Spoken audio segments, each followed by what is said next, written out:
The visual effects in Nikola Tesla and the End of the World really had to have a handmade feel to them. So instead of creating the Special Magnifying Receiver in a computer with CGI, I wanted to build an actual physical machine.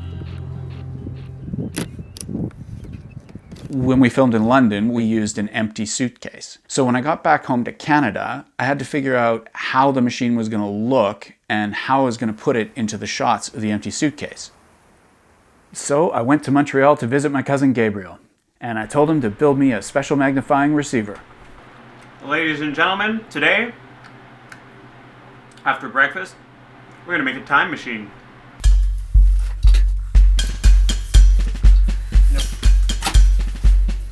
Go. This will come handy.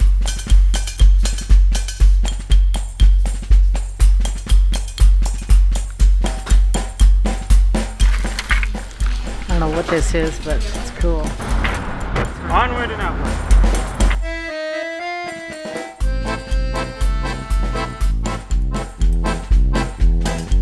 What are you doing?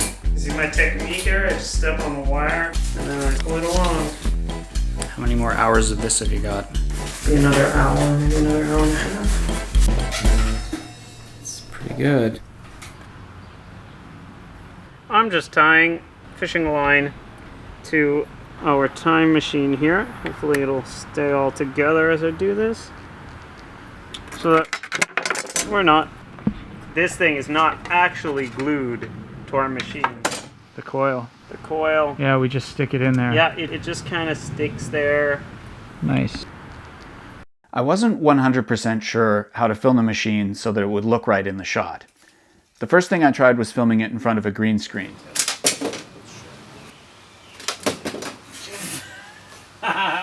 Pro tips from Ian Strang on how to do How to do visual effects. High-end visual effects. Stand out on the street. Holding up a green screen. Up a green screen in the wind. Although You're the angle's kidding. kind of off. It's like the green's not really. Oh. It's gonna come up. Yeah, this. No. Oh, such a fail. The car in the background. Nice. It wasn't just the green screen that didn't work. Getting the lighting on the machine in Montreal to match the lighting in London was actually really complicated. Apparently, the spray paint I use reflects too much. So we're going to have to wait till the weather is just right before we can really film it and for it to look fine. And this makes us sad. And this makes us very sad. I basically just had to try a bunch of different stuff. Do you see that? He has taped a CD. What CD is that? I don't know. I don't know who that person is. Onto the camera so that he can take a picture through this little tunnel thing. Oh boy, that's not good.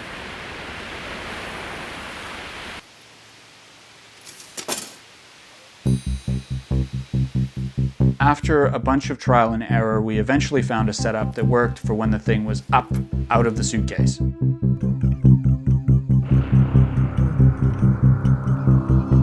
Instead of using the green screen, to put the machine in the shot, I had to cut out each individual part of the machine, one frame at a time.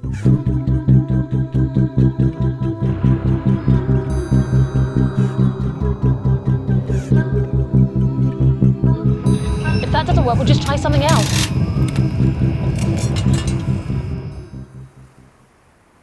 For the shots where we see the machine inside the suitcase, to get the lighting right, for some reason we had to use a completely different setup. So this is slightly less sketchy than what we were doing yesterday. It's actually interesting to see the time machine in the shot because it's right here and then over on the computer it's in Hampstead. Yeah, you just created a time machine. I just created a time machine that actually went back in time and went to England. The technology is classic stuff. A distribution transformer, high-Q antenna coil, spark gap, Gessler tube. Spark gap, Gessler tubes. Also known as plastic toys and sketchy kitchen appliances. In the end, getting Gabriel to go to town on the design and putting all that work into making sure the lighting was right was worth it. At least I think so, because I love the way it looks.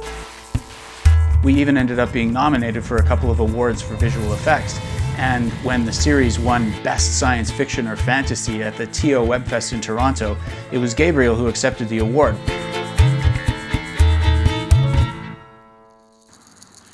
Having some technical difficulties there, Ian? The entire filmmaking process is a technical difficulty.